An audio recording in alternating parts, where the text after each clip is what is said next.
Hi everyone, Carol here at Oak House Journals. As always, a very big warm welcome from me, and thank you as always for joining me. It's really lovely to have you with me. So as you can see, I've got a guest check on my desk, which means that I'm going to be doing a prompt for the 50, I was going to say 52 then, 50 stack challenge that's being hosted by Amy, or Crafty Cat as she's known on YouTube. The link to the challenge is in the description box below the video, and I'll also put in there a list of all the items or all the products that I use today, just in case you're interested, and for no other reason than that. So I've got guest check number 24, and the prompt for this one was butterfly. So I have an idea in mind. Whether it works or not, we'll see. But first things first, I have this Canson mixed media paper on my desk, and as you can see, I've got some scraps that are clipped inside here, and I've taken one of these longer scraps here, and I've just cut myself a piece that is the same height as my guest check, but it's slightly narrower. Now there's no reason that I've cut it slightly narrower other than that was the width of the scrap that I had left over, and it doesn't really matter for what I want to create. I've also got this stamp here. Now I won't be putting the link to this stamp in the description box below the video because I have no idea where I got it from, but if I flip it over you can see it's not used. I've been having a lovely sort out of my crafting bits and bobs over the last couple of weeks. It all started with me sorting out the wallpaper a few weeks ago, and I've just carried on. And I came across this stamp as I was sorting out some of my other stamps and thought, my goodness, I've not even used that. Well, actually, looking at it, I think I probably have used it once because it is slightly off coloured. So I am going to use this stamp today on my piece. If you know me and you've watched my videos, I've mentioned before that when I have an idea for a tag or for something else, then I do a quick mock-up before I forget what the idea was, and this was one of the mock-ups for a tag idea I had, and I did promise that I would get round to a tutorial, and I haven't got round to doing it, so I thought I would use it for today's guest check. I'm not going to be snipping the diagonal corners. I'm going to leave my guest check as is, so effectively I'm doing this idea on the guest check without creating a tag look with the guest check. This piece on the front here, which is my topper, and as you can see I've scrawled ideas on here, extra variations. This piece here, which is an old index card, is going to be this piece. So as you can see, with this piece being almost the full width and height of the guest check, it's not going to be a small topper idea like this, but the rest of it will be the same. I'm just going to park this for 1 minute, come back to it later so it's not confusing, and I'm just going to work on this piece first off. What else have I got? I've got some Daler Rowney Graduate Acrylic Titanium White paint. I've got a little piece of foam here that I'm going to use, and the first thing I'm going to do is I'm going to put a little bit of this titanium white, just a tiny dab, on my Tim Holtz glass mat, so a little bit on here. Then I'm going to take my stamp. Now if you're going to do this and follow suit, or this is a new idea to you, word of warning, do not let your paint dry on your stamp because you'll wreck it. So the minute you've used it, take it away and wash it. So all I'm going to do is I'm going to take a little bit of this titanium white and I'm going to dab it on my stamp. Might have to come in with a bit more, and I think I will. I'm only trying to pick up a little bit on my piece of foam here for the simple reason that this is quite a detailed stamp, and I don't want too much glue, what am I talking about? Too much paint on here to mask the detail that I'm hoping will stamp nicely. Trying to work very quickly. What I'm going to do is I'm going to put my piece of card down on here and I'm going to just rub over it with my fingers. Now I'm not looking for a perfect impression, and I'm not going to get one by any means doing it like this. I just want to pick up, whoops-a-daisy, some of the detail on my stamp here, on my piece of card. So I'm going to go in again with a little bit more. I've got a little blob there, so I'm just going to do a little bit more at the bottom here. Now that's all I want. You probably can't pick up any details on my piece, but I'm going to leave this to dry, and I'm quickly going to clean that off. Okay, so I've dried off this with a heat tool and given my stamp a quick wash, so it's as good as new now. And if you work quick, it's fine. For your stamps, they're at no risk at all. But I'm not going to put this one away. I'm just going to pop it to one side because I might be using it a little bit later. So I'm just going to put its protective film over the top. So now this is dry. It wasn't quite dry when I came back from washing my stamp, so I just gave it a quick blast with a heat gun.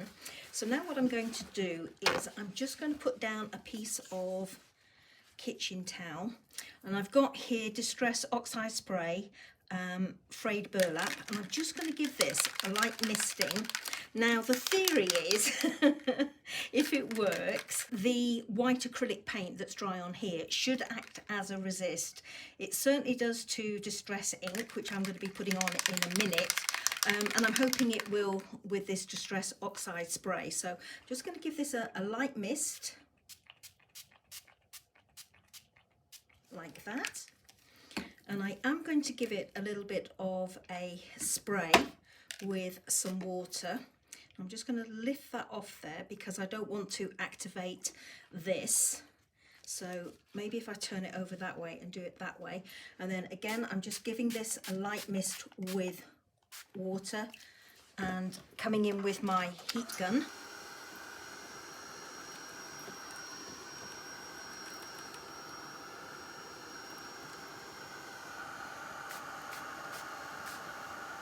And obviously the more you spray with water, the more it activates the Distress Oxide. Whoops, a daisy. So I'm just going to let that pour.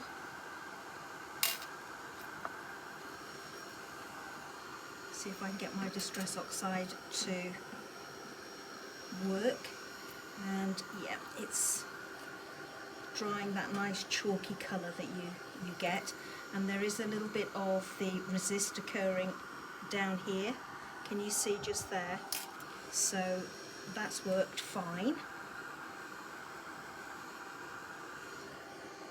Not quite sure what's happening here, unless that's a big resist of or a big blob of the white acrylic paint acting as the resist.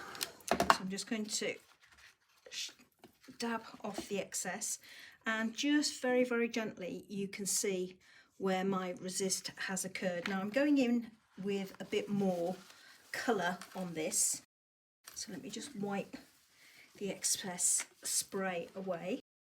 I'm not too bothered about that blob down there because I'm going to have my butterfly on here somewhere, and that might end up being the ideal place to put it. Let me just get out some inks and probably pick out something like Vintage Photo and a nice bluey tone, I'm thinking. So as you can see, I've lifted out some Vintage Photo, weathered wood, and I've also lifted out some walnut stain. So I'm just going to go in and put a bit of colour on here.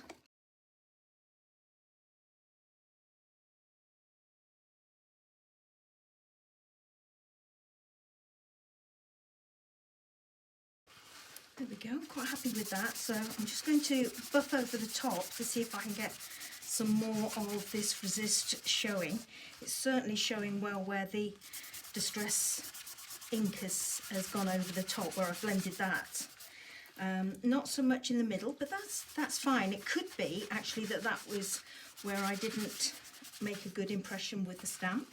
So I'm liking how that's looking, and I just want to define the edges. Oh, that's great. I haven't got a pad on the bottom of this. Let me just grab one quickly from my book here. Where are we? Walnut stain. Here we go.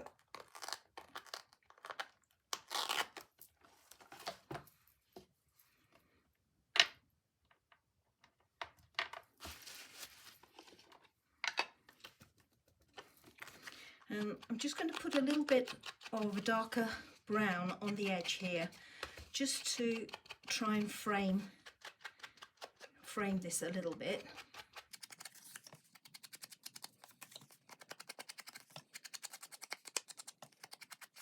Okay, so that's how it looks now. What I thought I would do is try and hide this blob that I've got down here. So I'm going to more or less have my focal image in around this area. I'm going to dig out a butterfly stamp. I've got a lovely one that was sent to me by my lovely friend Jeff. Thank you so much, Jeff. I finally get to use it today. So I'm going to dig that out and stamp that, and I'm going to use my Vintage Photo and Weathered Wood Distress inks to actually colour my butterfly.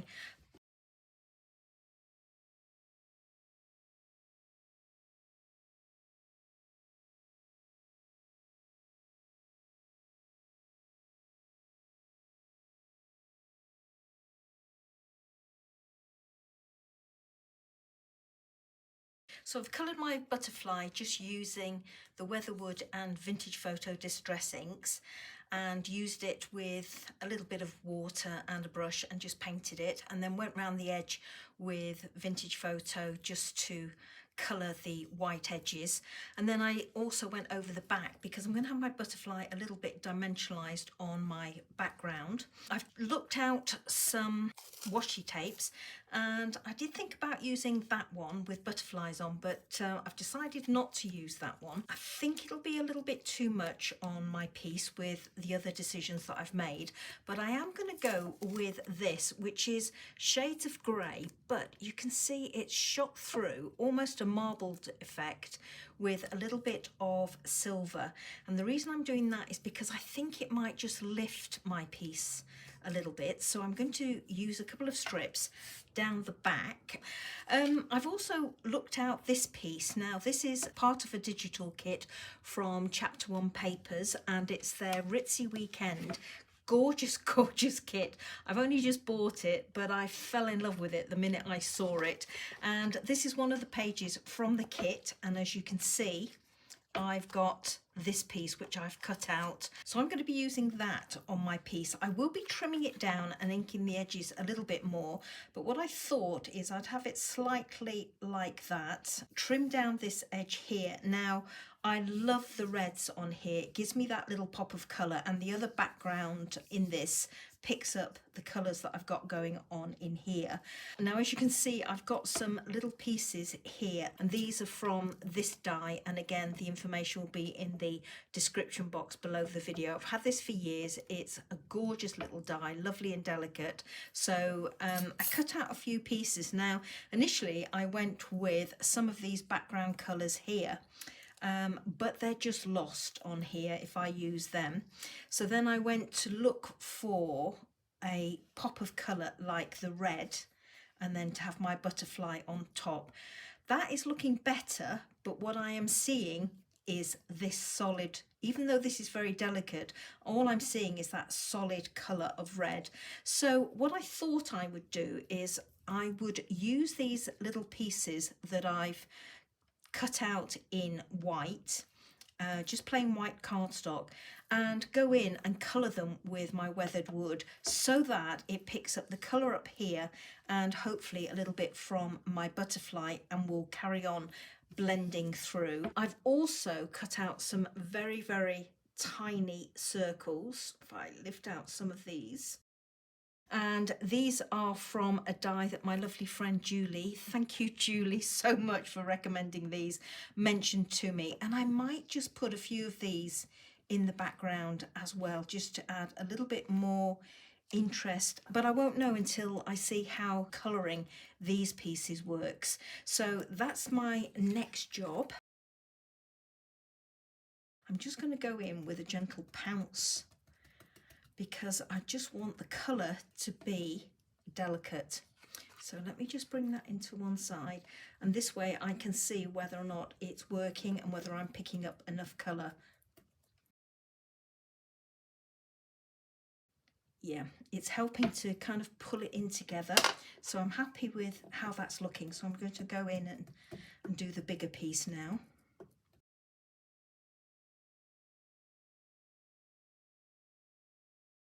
So let's try this one under there like that. Yeah, I'm liking that. So I'm going to go with that. Now, this might be too much, I don't know. So I'm just having a little play at the moment to see. These two are still joined together, so I was wondering whether they might just add a little bit of interest off to one side, but it all might be too much. We'll see. So there's the butterfly, and let's just have that one there. No, it's not really doing anything at all, although I think it would be nice to have something underneath the butterfly. So I could actually use this bit, which was the center of that set of dies, and just have my butterfly like that, possibly with a hint of color underneath. I'm thinking of putting something down the center of my butterfly. I'm not actually liking that. I'm wondering if it would tone down if I put a little ink on the edge. So let's try that. That's looking better, not a lot better, but it is definitely looking better. So I'm just going to go in with a bit more of the weathered wood to soften it down a little bit more. Yeah, I think I like that. I'm going to ink the edges of this and trim it down. I just need a piece of book page for behind it. So I'm liking the look of that. What I'm going to do now is I'm going to just put a dab of glue behind it to hold it in place. Run it round on my sewing machine and do a little bit of distressing on the edges to see what that looks like. So let's get that done.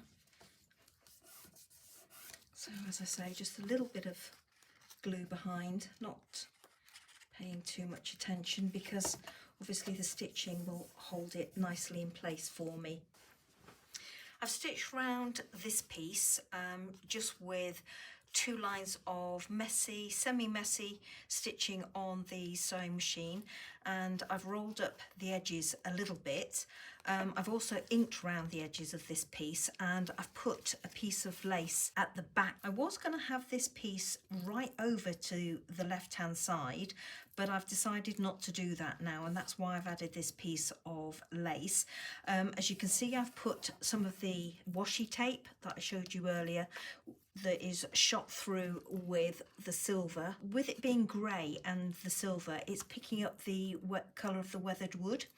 So I've put a couple of pieces down there, and I've stitched all the way around this piece again with 2 lines of semi-messy stitching on the sewing machine.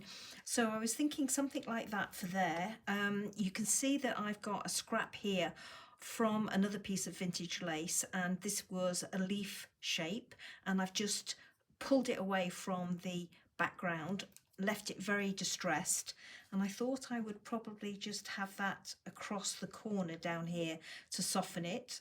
As you can see, I've pulled this in quite a way, and I thought that I would just have these pieces tucked away like that, or something like that. I'll have to play with these a little bit more. And the idea for this piece of lace was to soften this corner, but also to give something for my butterfly to sit on. The more I looked at this, even with it inked with weathered wood, I didn't like it. It's too heavy.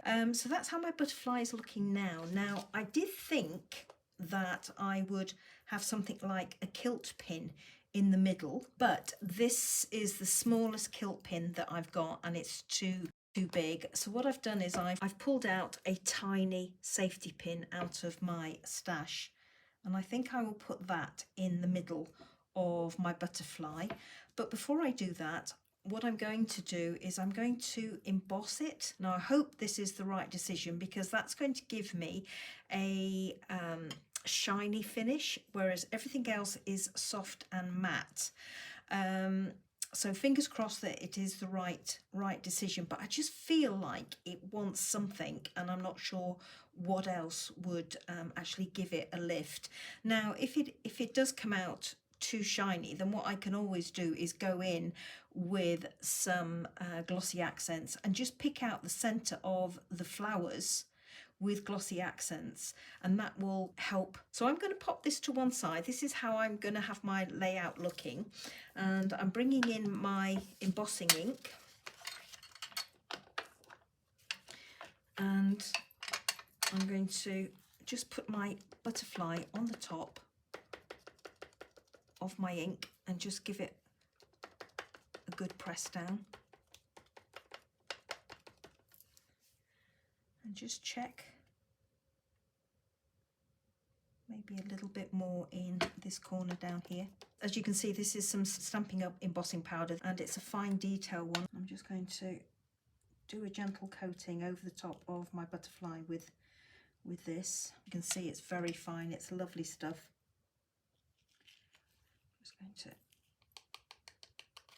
gently tap that off, and I'm going to go in now with my heat gun.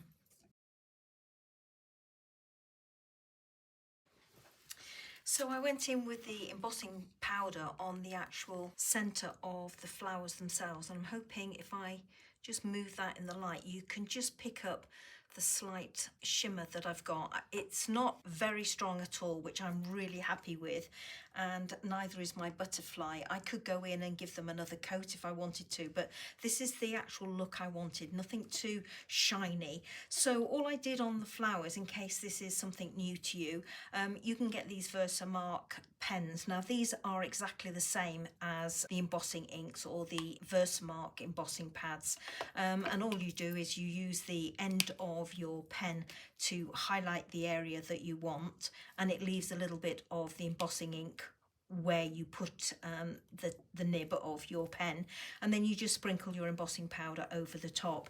Now the reason I didn't do that on camera is because I have these two Versamark pens. I've had them for years, and I didn't know how juicy they were going to be, whether or not they would have any ink in them, and luckily enough there was enough ink for me to be able to do that, and to go in once again with my very fine detail embossing powder. So I'm now going to just glue all this together and see what it looks like. This is how the piece looks now that it's all glued down and in place. So just very quickly, the washi tape, I just put some strips of washi, and I've used some art glitter glue behind it to help adhere it, and then obviously I've stitched over the top of that. This portion here I didn't glue right to the edges, so I still have some movement with that book page. The die cut is glued down, but it's not glued down to within an inch of its life. If I just move it like that, you can see that I've only glued it down using some of the leaves. So it's only glued down in odd places. So I've got a little bit of dimension and movement with that. And as you can see, I've gone in with some tiny, tiny little half pearls.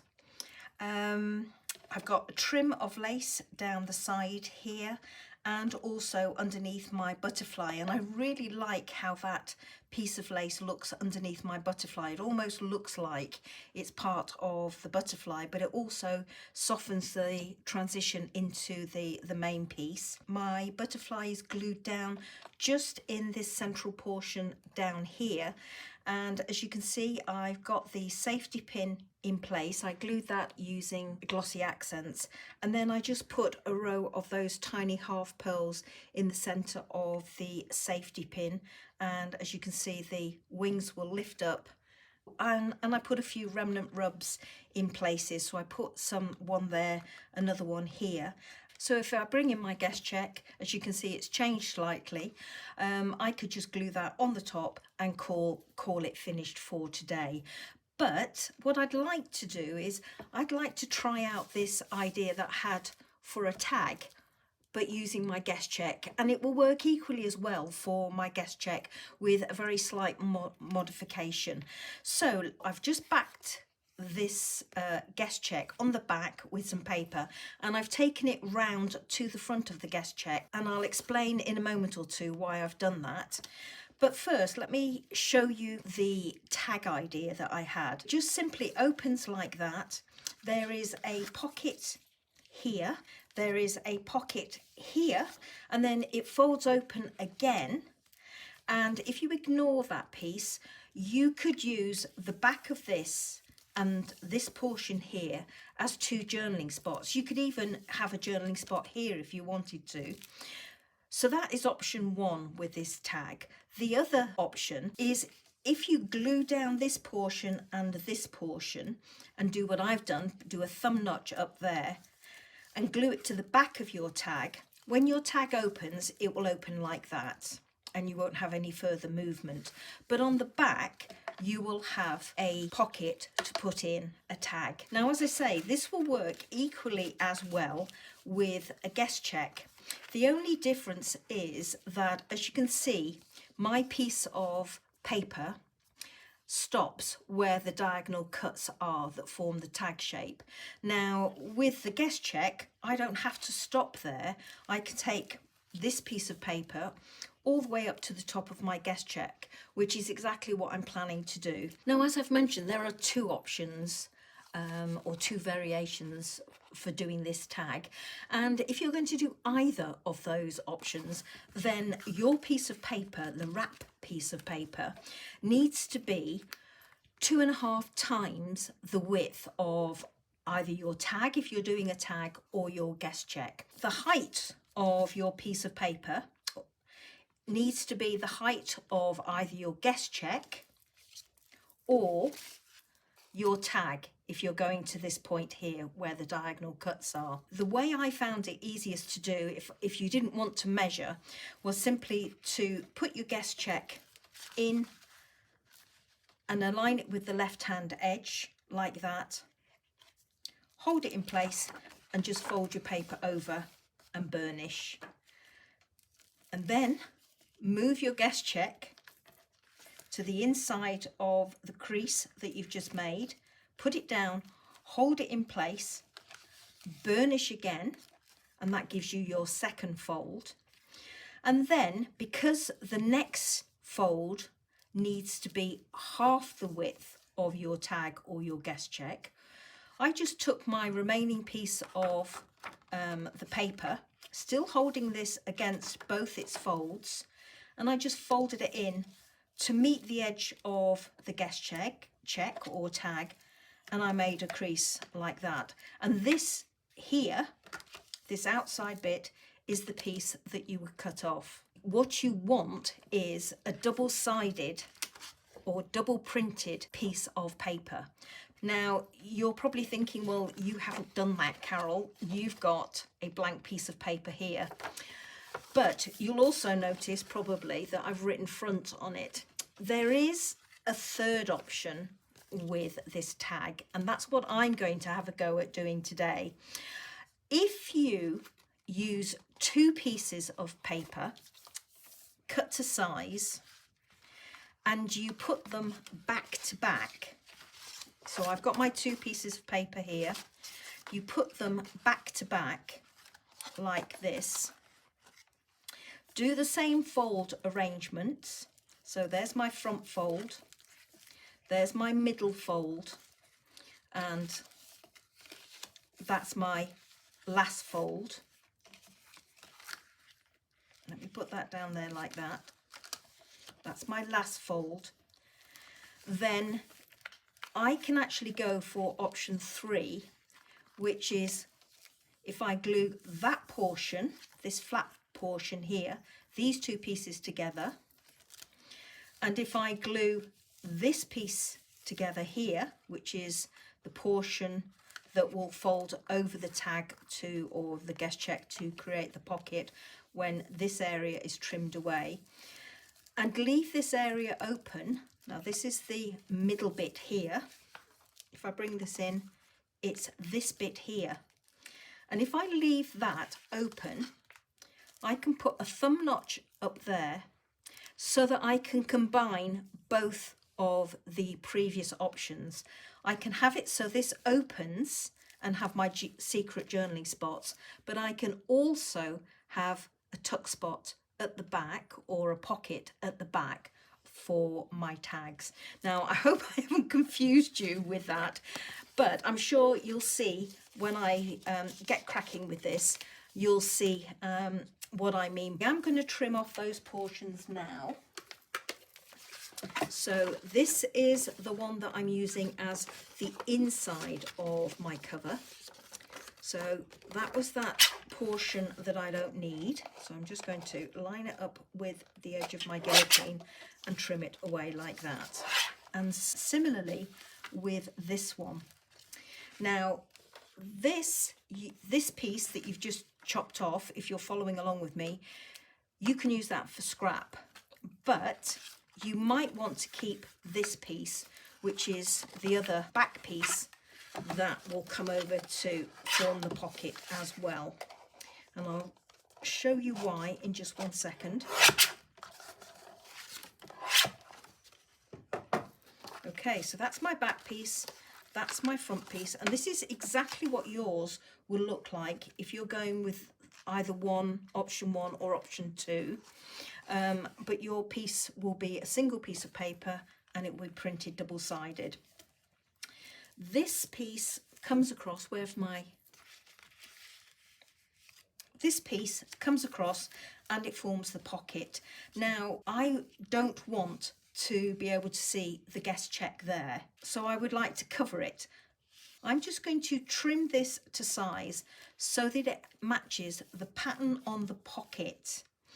And the reason I've put a piece of paper on the back and brought it round to the front is that when I go to put something in the pocket here, I don't want to see the guest check writing. So that's why I've got this there. If I decided I wanted to put a thumb notch in here, then without this portion there, I am actually going to see the lines of the guest check.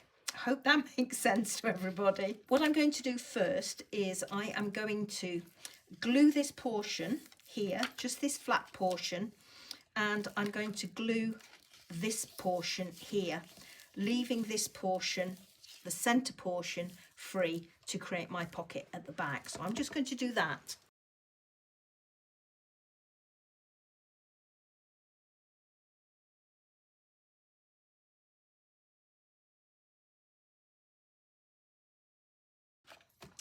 So there we go, everybody. This is how my piece of paper looks now, or my wrap looks now. I've got my scrap here that needs to be glued onto my guest check. But before I do that, I'm going to put a thumb notch in this bit here. You don't have to do this. This is purely optional. And I'm just going to eyeball it. And I haven't done that very even at all for all my eyeballing it. Now you can see what I mean about if it was round that way without any cover, you would see the lines through it. So I'm quite happy now that I've got that there. So what I'm going to do now is I'm just going to line up this portion with this outside bit here. And I think it's something like that. And I'm just going to glue it onto my guest check. That's what the guest check looks like now. So I'm just going to put a quick thumb notch in this portion here.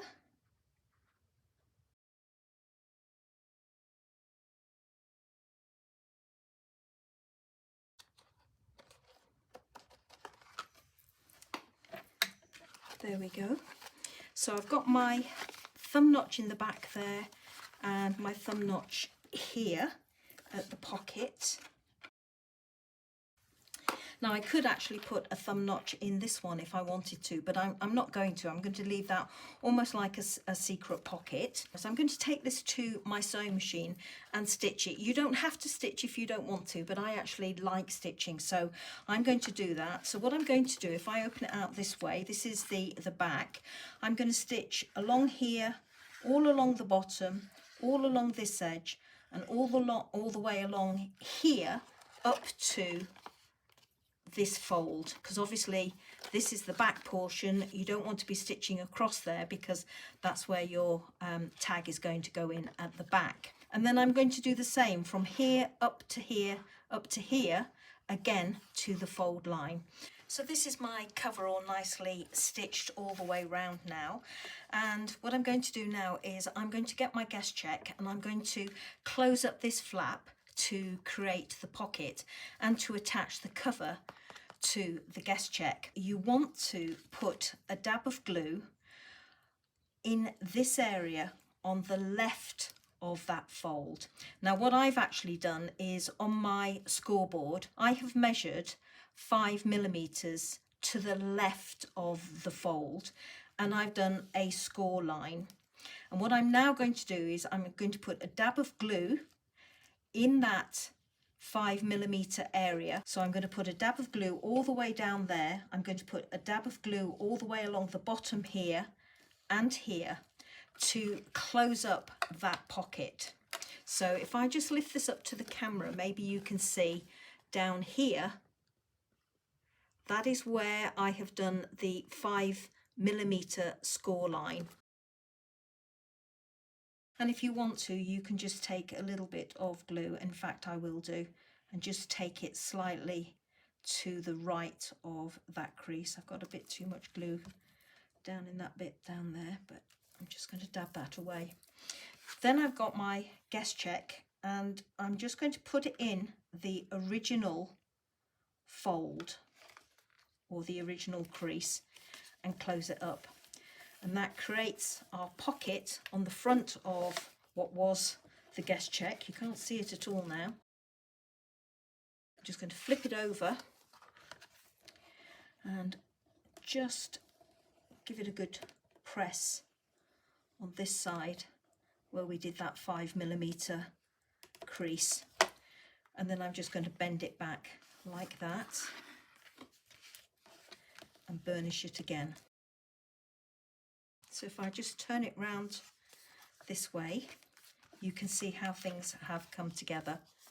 So let's just ease that bit of glue up there. So this is the front cover, which doesn't quite meet because I had to do a little bit of trimming, I have to be honest, with using 2 pieces of paper. They always tend to move slightly, don't they? So ideally, this top flap would have come to that edge, but I'm not too bothered about that because my topper will hide that. And then we have that, and then we have that. So what I'm going to do now is I've got off to one side some little pieces. This is just some coffee stained paper and some book page behind it, and I'm just going to pop that so that it sits on the back of the tag. I've got another one here that I'm going to put on the back portion. So those are my journaling spots. So that's how this looks now. So what I'm going to do is I'm going to attach this piece onto my front cover, and because I want to have a little tuck spot down in here or a little pocket down in there, what I'm going to do is I'm just going to glue this on 3 sides, at the top, down this left hand edge and down that edge. I've got some little pieces off to one side that I made earlier, and again these are still using the same digital kit. I've used one of the little cards and stitched around the outside. I've put one of the labels from the kit on the front, a little bit of lace with a safety pin and another little piece of vintage ephemera down there. And then inside I've done another one of these little collage journaling spots. So that could either go in that pocket like that, or if you wanted to, you could always tuck it in under there and have it like that. But I think what I'm going to do is I'm going to tuck it in this pocket there. I've also again used another one of the tags from the kit, or I think this was a journaling card. I have cut out one of the labels and just backed it with some book page, and I've put some of that lovely lace that I used underneath the butterfly for along the top here, a couple of rows of messy stitching. So that's what that looks like. And then on the reverse, oh, I forgot to say that I have embossed this, dry embossed this. So as you can see, there's the embossing on the back, and then I've just used some vintage book page for down the back there. So that will go in this pocket here, like that. Another journaling card that I did. This is just a library card, and I used some of the scraps from the digital kit, embossed them, glued them opposite corners, stitched all the way around, made a hole reinforcer down the bottom there. And then also this was another journaling card, and I embossed this and then ripped out the center and just did some messy stitching all the way around, and again another little bit of that lace. And I'm going to just put that one down in there, and then put my little journaling card in there as well, like that. And then I created a tag, simple tag for the back pocket here. And again, another one of the tags from the kit. I did a hole reinforcer there. I just did a little bit of embossing with a gorgeous little embossing folder down this right hand corner, and just went over it with some of the Distress Oxide Vintage Photo, just to make it stand out a little bit. A little bit of the lace from underneath the butterfly that I've been using throughout, and then just some little bits of voile tied at the top. And again, you can see I've inked and stitched all the way around. And then if I flip it over, you can see the de-embossed side. Again, some vintage book page, and again just another scrap from the kit. So that will go in my back pocket like this.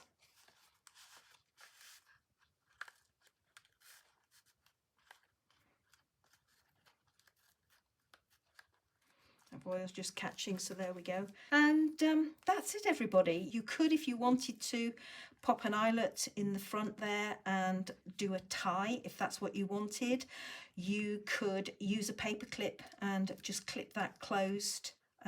Also, if you wanted to, you could put some ribbon or some twine or seam binding behind this topper before you actually glue it to the cover, and have it going round the back, and use that as a tie if that's what you wanted to do. So there's loads of options. I think I will probably just use a little Tim Holtz paper clip to hold that closed, but I quite like how this voile is peeping out. It sort of feels a bit like a butterfly almost, coming out the sides, and this delicate piece at the top there. That's my altered guest check for prompt number 24, butterfly. Turned into a bit of a labour of love and a mammoth one, this one, didn't it? But I enjoyed trying out this tag idea, albeit on my guest check. And yeah, I'm pleased with how it came out. Love these digital images in this DigiKit from chapter 1, and I'll put a link in the description box below the video so that you can go and take a look if you're interested in this particular digital. Where on earth I'm going to write on here that this is prompt 24 for butterfly, I don't know, because I have completely and utterly covered my guest check. But yeah, I'm happy with it. So thank you so much for watching, everybody. I'll do some photographs at the end for you to have a better look. Until the next video and our next set of prompts, take care, everybody. Bye bye now.